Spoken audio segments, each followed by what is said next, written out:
আজ তোমাদের ক্লাসটা একটু সময় পরিবর্তন করতে হলো। আজকে স্কুলে একটু যেতে হয়েছে, জানোই আজকে কি দিবস আছে, শিক্ষক দিবস। তো সেই কারণে আমাদের আজকের ক্লাসটাকে পিছাতে হলো, ক্লাসটার সময় পিছাতে হলো। দেখো, আজকের আমরা প্রত্যেকে, তোমরা এই অংশটা ক্লাস 6-এ পড়ে এসছো, ক্লাস 6 অনুযায়ী পড়ে এসছো, কিন্তু সেখানে শুধু পরাগ মিলনটা পড়ে এসেছিলে। পরাগ মিলন কাকে বলে, পরাগ মিলনে সাহায্য করা যেসব প্রাণীগুলো থাকে তাদের সম্বন্ধে তোমরা জেনেছিলে এবং পড়েছিলে। দেখো, আজকে আমরা এই পরাগ মিলনের জায়গাটা আমরা খুব সুন্দরভাবে পড়বো। পেজ 209, ঠিক আছে, 209, 210 এবং 211 এই জায়গাটুকুনটা আমাদের পড়তে হবে। আচ্ছা, আগের দিন আমরা দুটো পার্টে পড়েছিলাম। একটা হচ্ছে অঙ্কুরোদ্গমের শর্ত এবং অঙ্কুরোদ্গমের সাহায্যকারী যে শর্তগুলো আছে সেই সম্বন্ধে আমরা ব্যাখ্যা পড়েছিলাম। আর পড়েছিলাম হচ্ছে অঙ্কুরোদ্গম কাকে বলে। অঙ্কুরোদ্গমের 3টা ভাগ আমরা পড়েছিলাম, মেদভেদী, জরায়ুজ এবং তার সঙ্গে হচ্ছে মৃদভেদী। তো এই যে আমরা অংশগুলো পড়েছিলাম, তো সেই অংশগুলোতে আশা করি তোমাদের কারো সমস্যা হয়নি। মৃদভেদী, মৃদবর্তী এবং আরেকটি হচ্ছে জরায়ুজ অঙ্কুরোদ্গম, এই 3টা অংশ আমরা কিন্তু আগের দিন বুঝেছি। এবং আমরা অঙ্কুরোদ্গমের যে শর্তের যে প্রয়োজনীয়তা আছে তার যে শর্তগুলোর মধ্যে যে ভাবে আমরা ব্যবহার করে বা শর্তগুলোর সাহায্যে আমরা যে অঙ্কুরোদ্গম ঘটছে সেটা সম্বন্ধে কিন্তু আমরা পড়েছি। তো ওই পাঠটুকুনটা কিন্তু তোমাদের প্রত্যেককেই খুব ভালো করে পড়তে হবে। অঙ্কুরোদ্গমের জায়গাটা, ওই চ্যাপ্টারটা আমরা যদি যাই তাহলে ওটা ব্যাপন এবং অভিশ্রাবণের মধ্যে পড়ছে। আমি পার্ট বাই পার্টে আমি পড়ানোর চেষ্টা করছি যাতে তোমাদের সুবিধা হয়, ঠিক আছে। তো দেখো, তোমরা প্রত্যেকে উপস্থিত হও। আমি তোমাদের আর 2 মিনিট পরে আমি ক্লাস শুরু করে দেব।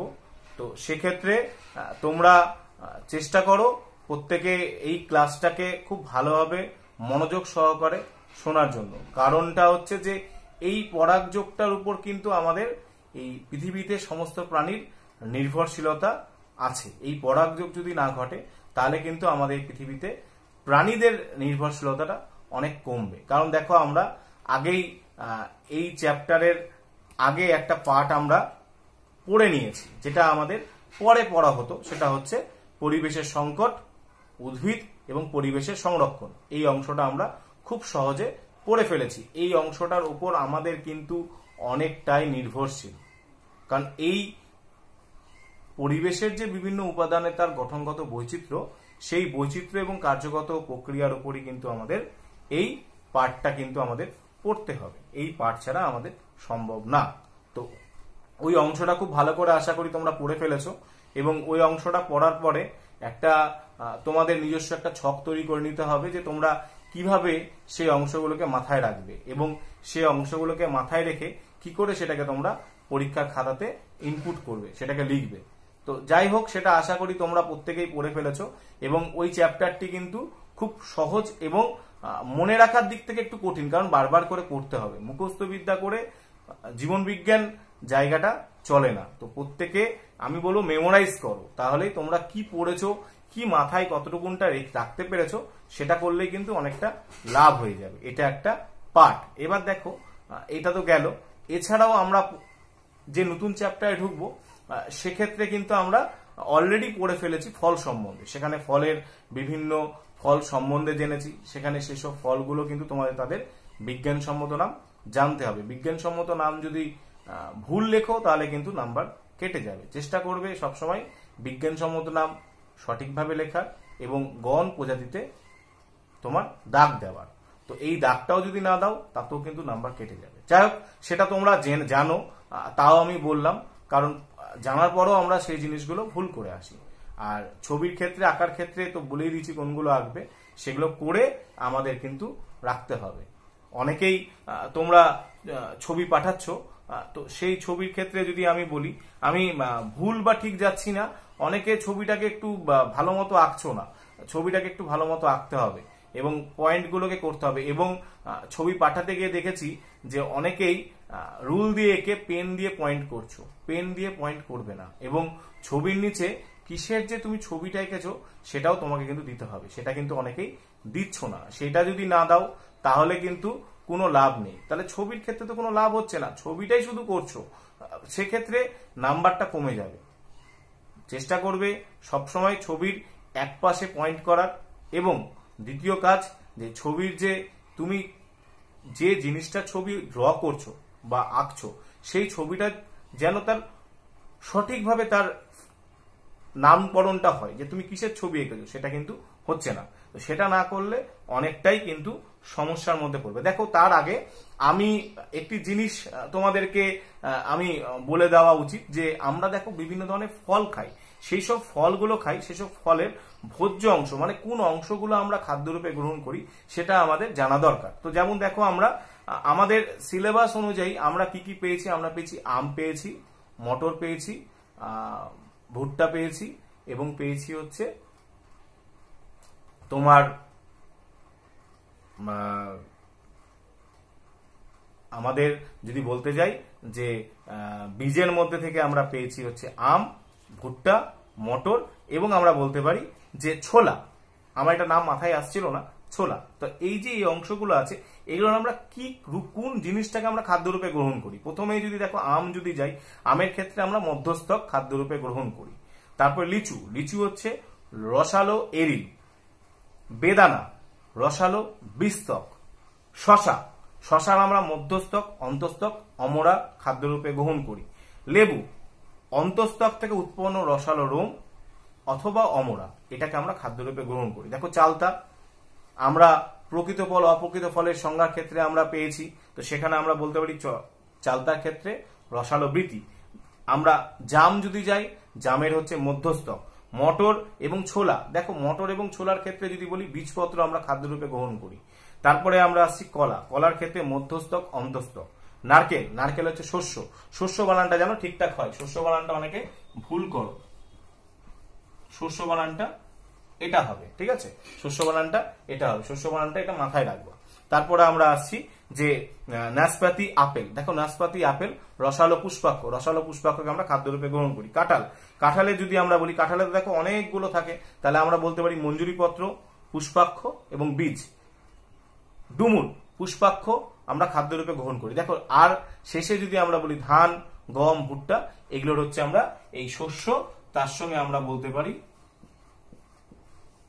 ভ্রূণ, ঠিক আছে, ভ্রূণ।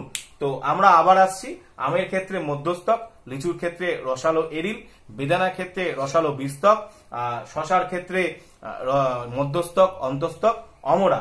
লেবুর ক্ষেত্রে অন্তস্তক থেকে উৎপন্ন রসালো রোম, অমরা। আর চালতার ক্ষেত্রে রসালো বৃতি। জাম মধ্যস্থক। মটর, ছোলার ক্ষেত্রে আমরা বললাম বীজপত্র। কলার ক্ষেত্রে আমরা বলছি মধ্যস্থক, অন্তস্তক। নারকেলের শস্য, শুধু নারকেলের শস্য কিন্তু, হ্যাঁ। আর আমরা বলতে পারি যে নাশপাতি আপেলের রসালো পুষ্পাক্ষ। আর কাঁঠালের ক্ষেত্রে আমরা আসছি মঞ্জুরিপত্র, পুষ্পাক্ষ এবং বীজ। আর ডুমুরের ক্ষেত্রে হচ্ছে পুষ্পাক্ষ। আর শেষে তিনটি অংশ পড়েছিলাম একসঙ্গে, ধান, ভুট্টা, গম, শস্য ও ভ্রূণ। এই শস্য ভ্রূণটাকে আমরা খাদ্যরূপে গ্রহণ করি। তাহলে আমরা এখানে দেখো যে এই যে আমরা বিভিন্ন যে ফল তাদের যে ভোজ্য অংশ, কোনটা কোন অংশটাকে আমরা খাদ্যরূপে গ্রহণ করি তা আমরা জানলাম। এবার দেখো এরপরে আমরা চলে আসব, একদম যদি চলে আসি পরাগ মিলন এবং সমস্যা। দেখো কিন্তু আমি পরাগ মিলন লিখিনি, আমি পরাগ যোগ কথাটা লিখেছি। পরাগ মিলন এবং সমস্যা, দেখো তোমাদের বইয়ে যদি ছবিতে যাও সেখানে দেখবে কতগুলো প্রাণী, প্রায় 6টা প্রাণীর ছবি দেওয়া আছে। সেই 6টা প্রাণী কিন্তু আমাদের ফুলের মধ্যে বসে পরাগ যোগে সাহায্য করে। তাহলে আমরা দেখো এখানে কি কি পাচ্ছি, প্রজাপতি পাচ্ছি, বাদুর পাচ্ছি, শামুক পাচ্ছি, পিঁপড়ে পাচ্ছি, আমরা মৌমাছি পাচ্ছি এবং পাখি পাচ্ছি। তাহলে এই যে 6টা অংশ, এই 6টা অংশ বললে ভুল হবে, এই 6 ধরনের যে প্রাণী আমরা দেখতে পাচ্ছি, এই 6 ধরনের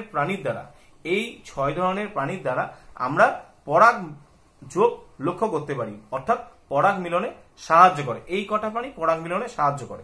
দেখো আমরা পরাগ মিলন কাকে বলে যদি বলি, পরাগ মিলন হচ্ছে একটি পরাগধানী থেকে একই ফুলের, একটি পরাগধানী থেকে একই ফুলের অথবা একই প্রজাতির অন্য ফুলের গর্ভমুণ্ডে রেণু বা পরাগে স্থানান্তরিত হবার প্রক্রিয়াকে বলা হয় পরাগযোগ, ঠিক আছে।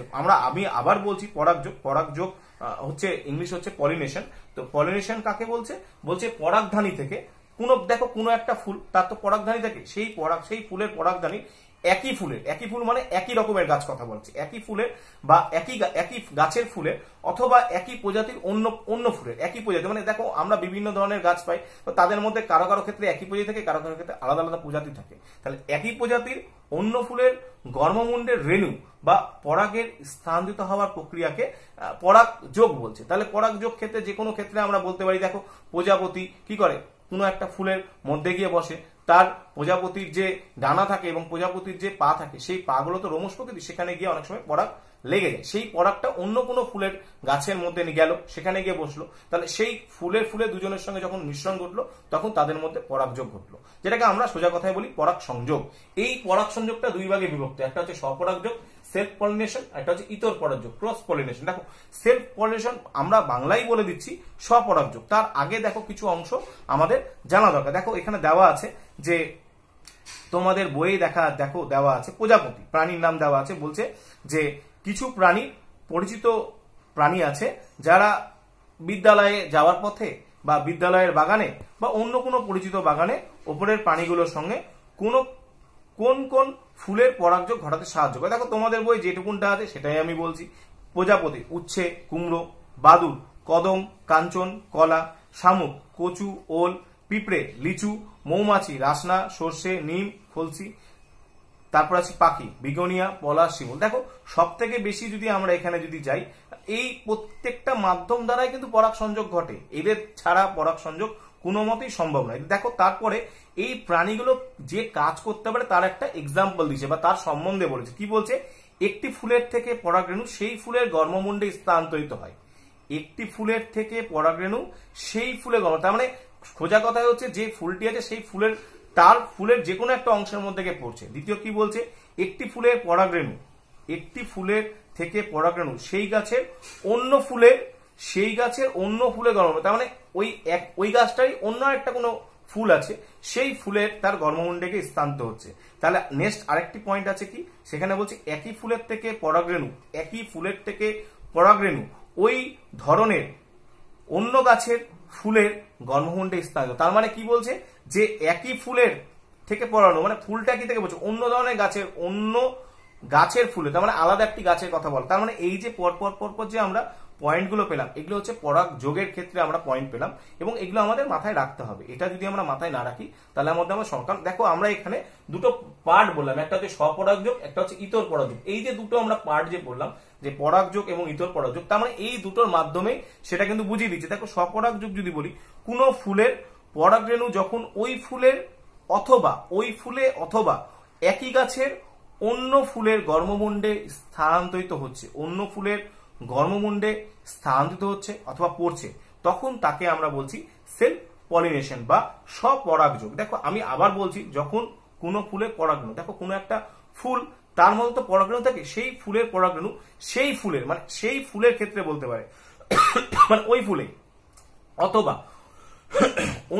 অথবা একই গাছে মানে গাছটা একই অন্য ফুলের মধ্যে অন্য ফুল যে আছে সেই ফুলের গর্ভমুণ্ডে পড়ছে বা স্থানান্তরিত, তখন সেখানে যে পরাগযোগটা করছে তাকে আমরা বলছি সেলফ পলিনেশন। তো সেলফ পলিনেশন সেই জায়গাটাতে আমার আসলো। এবার দেখো এই জায়গাটাতে যদি আমরা সেলফ পলিনেশনের ক্ষেত্রে যদি যাই, সেখানে আমরা বলতে পারি যে এখানে একটা পয়েন্ট আমরা ঢুকিয়ে দিতে পারি, সেটা হচ্ছে এখানে কি, এটা হচ্ছে উভয় লিঙ্গ।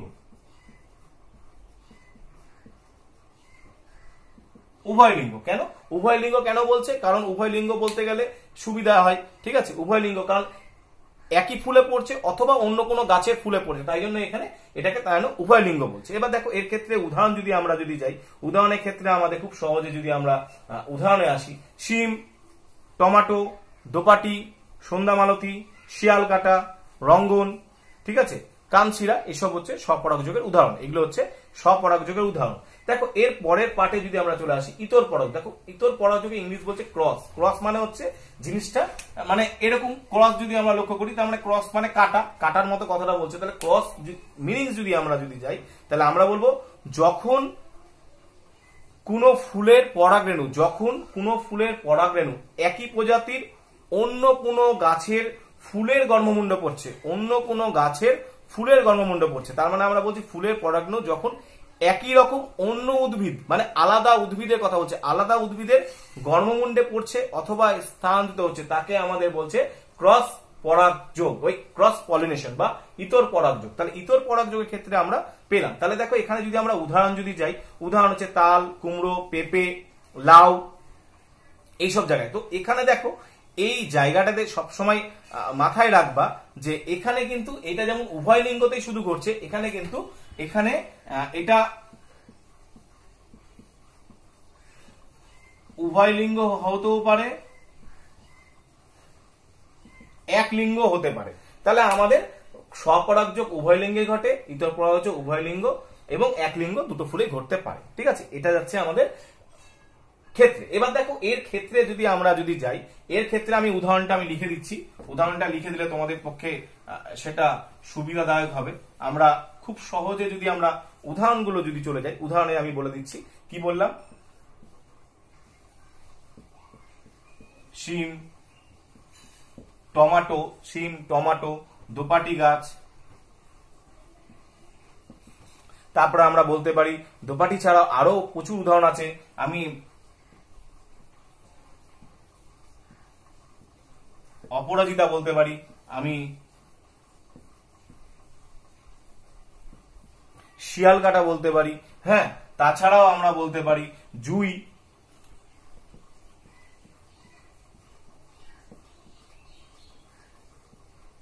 আকন্দ বলতে পারি। তাছাড়া আমি আরো দু একটা নাম বললাম, যেমন বললাম সন্ধ্যা মালতী, তারপরে বললাম রঙ্গন, দেখবে এই ফুলটা তোমরা অনেক বেশি দেখতে পাও। তাছাড়া আমরা বলতে পারি কানসিরা,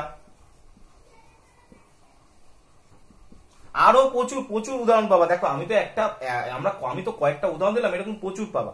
এবার যদি আমরা যদি চলে যাই ইতর পরাগযোগের ক্ষেত্রে, ইতর পরাগযোগের ক্ষেত্রে চাপা,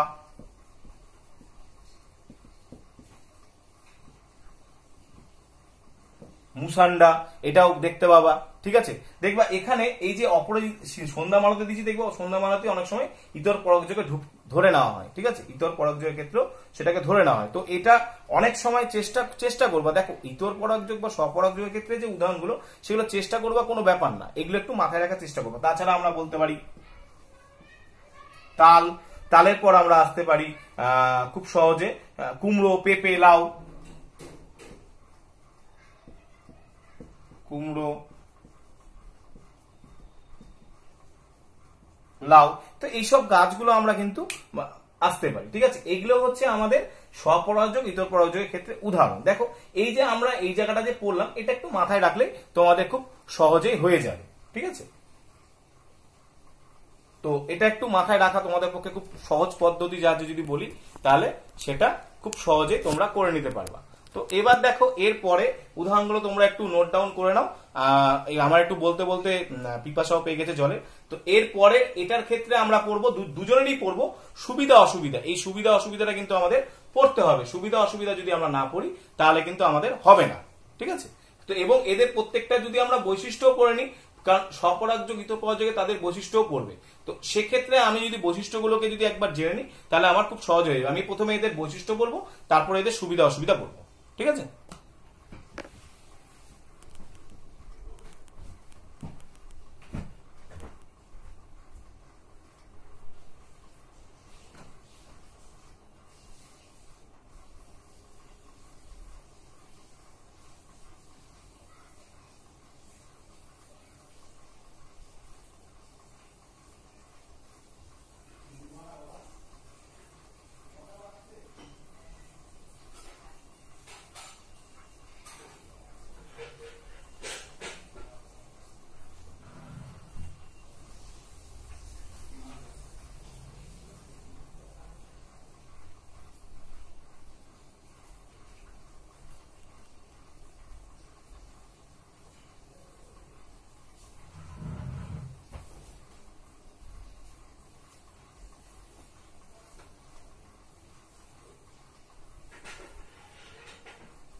দেখো আমরা স্বপরাগযোগ ইতর পরাগযোগ কিন্তু মোটামুটি একটা পড়ে ফেলেছি।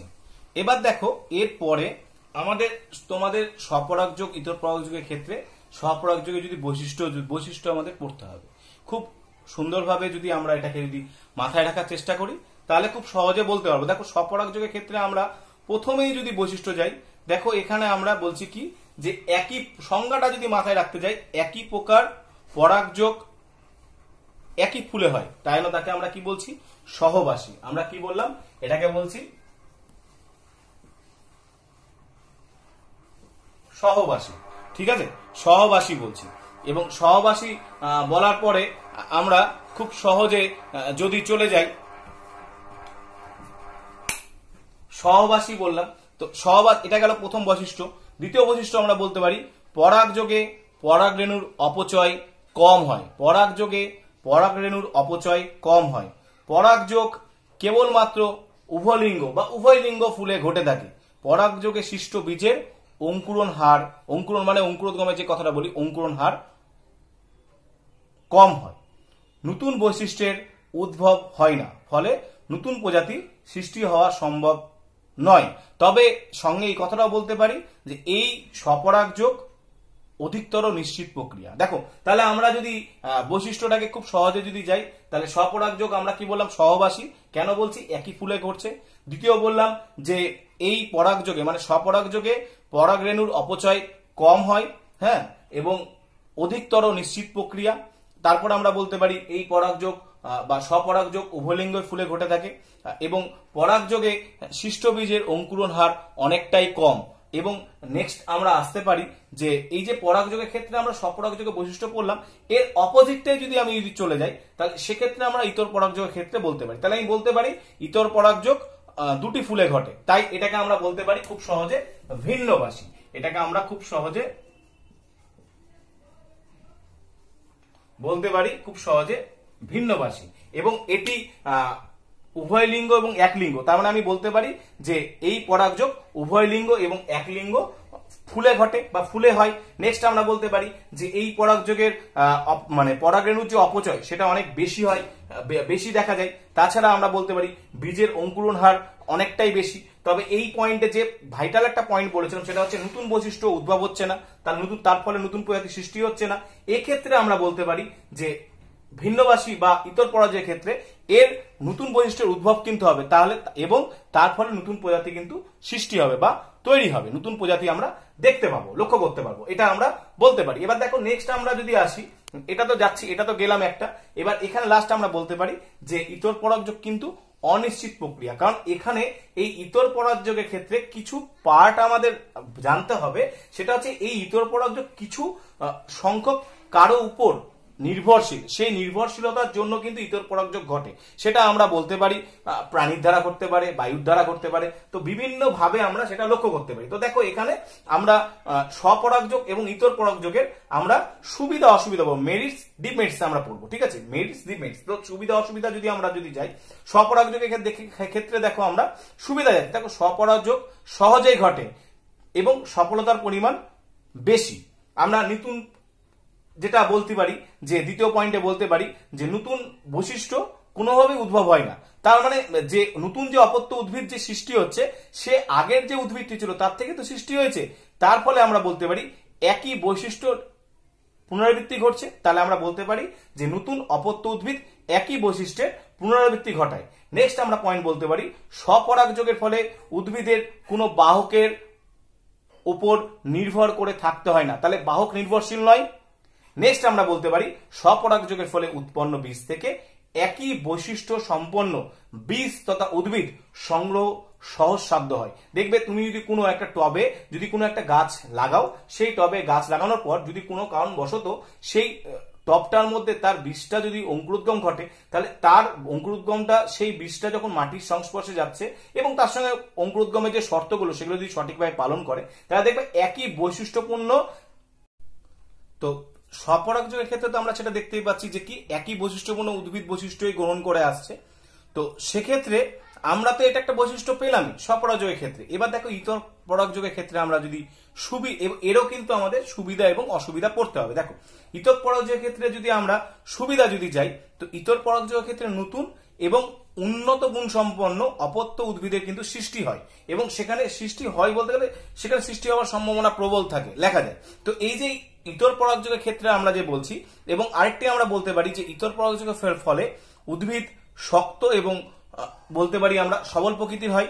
তার ফলে তারা প্রতিকূল এবং এই পরিবর্তনশীল যে পরিবেশ থাকে সেই পরিবেশের সঙ্গে তারা খাপ খাইয়ে বেঁচে থাকতে পারে।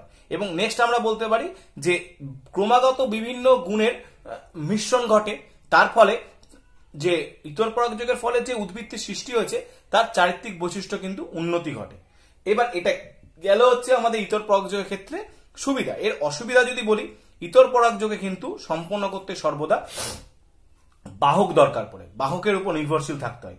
বাহক নির্ভর খুব অল্প সময়ে পরাগরেণু দ্বারা পরাগযোগ সম্পন্ন হওয়ায় নিষেক সম্ভাবনা কম থাকে, এবং এক্ষেত্রে পরাগযোগ যদি আমরা বলি সম্ভাবনাটা খুব কমে যাচ্ছে। নেক্সট আমরা বলতে পারি যে ইতর পরাগযোগের ক্ষেত্রে পরাগের অপচয়টা সব থেকে বেশি হয়, এবং নেক্সট আমরা বলতে পারি একই চারিত্রিক গুণসম্পন্ন বীজ তথা উদ্ভিদ খুব সহজে সংগ্রহ করা যায় না। তো এই যে ইতর পরাগযোগের ক্ষেত্রে যে আমরা অসুবিধাগুলো পড়লাম সেটা আমরা খুব সহজে মাথায় রাখতে পারবো। তো এই জায়গাটার পরে দেখো আমাদের ইতর পরাগযোগের ক্ষেত্রে যদি আমরা যাই, সেক্ষেত্রে আমাদের ইতর পরাগযোগের ক্ষেত্রে কতগুলো ভাগ আছে। ভাগ বলতে গেলে আমরা 5টা ভাগে ভাগ করতে পারি। কি কি ভাগ করতে পারি? এক হচ্ছে বায়ু পরাগী,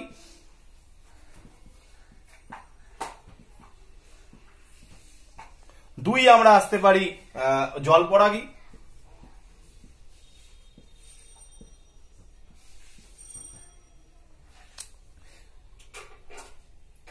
আরো 3টা ভাগ যদি যাই সেক্ষেত্রে 3 নম্বরের ক্ষেত্রে আমরা বলতে পারি যে প্রাণী পরাগী,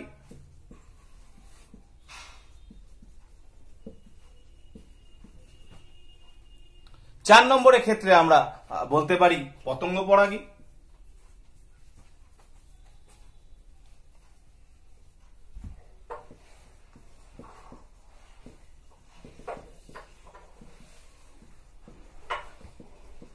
আর 5 নম্বরের ক্ষেত্রে আমরা বলতে পারি যে পক্ষী পরাগী। ঠিক আছে,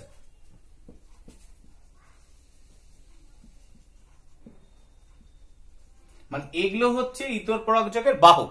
এই বাহকগুলোর দ্বারাই সেটা ঘটে। দেখো আমি যদি পক্ষী পরাগী যদি যাই, তার মানে পক্ষীর মাধ্যমে যে পরাগযোগ ঘটবে তাকে পক্ষী পরাগী বলবে। তো সেক্ষেত্রে আমরা পক্ষী পরাগী যদি উদাহরণ যদি যাই, সেক্ষেত্রে পলাশ, মাদার, শিমুল, কাঞ্চন এইসব। এবার দেখো পতঙ্গ পরাগী যদি যাই, দেখো পতঙ্গ পরাগী পতঙ্গ দ্বারা যে পরাগযোগ ঘটবে তাকে আমরা পতঙ্গ পরাগী বলবো। তো সেক্ষেত্রে পতঙ্গ পরাগীর ক্ষেত্রে আমরা যদি উদাহরণ যদি যাই, জুই, বেল, রজনীগন্ধা, হাসনাবাদ এইসব।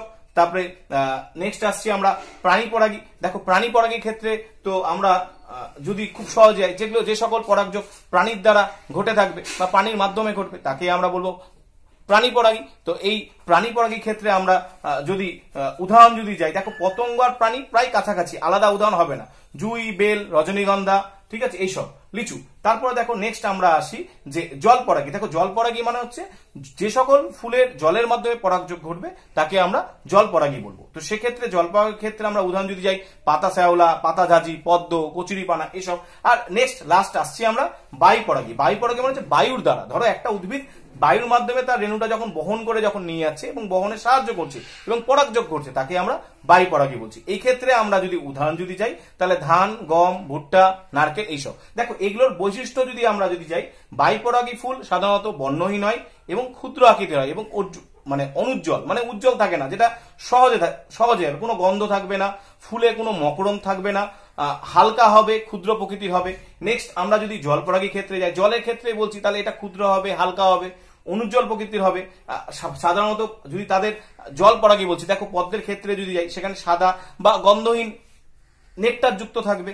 এবার দেখো নেক্সট আমরা যদি প্রাণী পরাগী ক্ষেত্রে যাই, প্রাণী পরাগী মানে যে প্রাণীর দ্বারা ঘটবে। দেখো এটার ক্ষেত্রে প্রাণী পরাগীর ক্ষেত্রে উদ্ভিদ মানে সোজা কথায় এগুলো গন্ধযুক্ত হবে, মকরন্দ থাকবে, ফুলের কালারটা একটু দেখতে উজ্জ্বল প্রকৃতির হবে। আর পতঙ্গ পরাগী যদি যাই, ফুল সাধারণত উজ্জ্বল বর্ণের হবে এবং বড় আকৃতির হবে এবং ফুলে গন্ধযুক্ত থাকবে এবং নেকটার থাকবে, ঠিক আছে। আর রেণুর সংখ্যা অনেক কম থাকবে। আর নেক্সট আমরা আসতে পারি পক্ষী পরাগী। পক্ষী পরাগী মানে হচ্ছে এই জাতীয় ফুলের যে ফুলগুলো থাকে এটা বড় এবং উজ্জ্বল বর্ণের হবে এবং এখানে যথেষ্ট পরিমাণে যদি বলি মধু সঞ্চিত থাকবে এবং অনেক সময় ফুলের পরাগধানীগুলি পক্ষীর খাদ্য হিসাবে সেটা ব্যবহার করা সম্ভব হয়ে থাকে। এটা গেল নেক্সট। এবার দেখো আসছি পরাগ মিলনের সমস্যা। দেখো পরাগ মিলনের ক্ষেত্রে আমরা যদি সমস্যা যাই তো সেখানে আমরা বলতে পারি যে কোনো উদ্ভিদ ক্ষেত্রে পরাগ মিলনে কিন্তু সমস্যা দেখা দিচ্ছে। দেখো মানুষ অত্যাধিক পরিমাণে পোকা মারার ওষুধ ব্যবহার করছে, গাছপালা কেটে ফেলছে, পরিবেশের উষ্ণতা বৃদ্ধি পাচ্ছে, পরিবেশের উষ্ণতা কিন্তু অনেক সময় কিন্তু আমাদের জন্য কমে যাচ্ছে। তাহলে আমরা বলতে পারি যে দেখো অনেক সময় আমরা চাষাবাদ করার জন্য আমরা অত্যাধিক পরিমাণে উদ্ভিদ বাড়ানোর জন্য আমরা কিন্তু বা উদ্ভিদে বিভিন্ন পোকামাকড় লাগার জন্য আমরা বিভিন্ন ধরনের কীটনাশক ব্যবহার করি। তাহলে কীটনাশক যদি বেশি পরিমাণ ব্যবহার করি যারা পরাগ মিলনে সাহায্য করছে সেসব উদ্ভিদগুলো তাহলে সেখানে যাবে না। তাহলে সেই উদ্ভিদগুলো না যাওয়ার জন্য পরাগ মিলনের সমস্যা দেখা দিবে। তারপর আমরা বলতে পারি উষ্ণতার যে তারতম্য ঘটে, কোনো জায়গায় উষ্ণতা বেড়ে গেল বা উষ্ণতা কমে গেল, তাহলে এই যে তফাৎটা এর ফলেও কিন্তু পরাগযোগ ব্যাহত হয়। তাছাড়াও আমরা বলতে পারি শিমুল জাতীয় উদ্ভিদে তো বাদুড় থাকে, সেই বাসস্থানটা তার যদি নষ্ট করে দিই এর তো পরাগ মিলন সাহায্য করে, তাহলে পরাগ মিলন ব্যাহত হবে। আর আমরা বলতে পারি দেখো অঞ্চল ভেদে যদি আমরা অত্যাধিক পরিমাণে পরাগযোগের ক্ষেত্রে যদি সমস্যা তৈরি করি তাহলে কিন্তু পরাগযোগ হবে না এবং পরাগযোগ যদি না হয় তাহলে পরাগ মিলন হবে না, তার ফলে কিন্তু উদ্ভিদের পরিমাণটা কিন্তু কমবে। তো এরকম দেখো আমরা যে কোনো গাছের একটা তালিকা তৈরি করি, সেই তালিকার মধ্যে আমরা বাড়িতে যেসব খাদ্যগুলো ব্যবহার করি ঝিঙে, করলা, কুমড়ো, শসা বা বিভিন্ন উদ্ভিদের ক্ষেত্রে যদি যাই অপরাজিতা, শিয়ালকাঁটা, দোপাটি, চাপা, সন্ধ্যা মালতী, কুমড়ো, সর্ষে, তাহলে এইসব গাছগুলো যদি আমরা অত্যাধিক পরিমাণে লাগাই বা ব্যবহার করি তাহলে কিন্তু সেগুলো পরাগ মিলনের সমস্যা কিন্তু খুব কম দেখা যাবে এবং পরাগ মিলন সেখানে কিন্তু ঘটবে। ঠিক আছে, আজকের ক্লাস এতটা পর্যন্তই তোমাদের থাকলো। নেক্সট দিন এই ক্লাসটার যদি কোনো সমস্যা হয় তোমরা আমার কমেন্ট বক্সে কমেন্ট করো, আমি সেটা বলে পরের দিনে ক্লাস শুরু করব।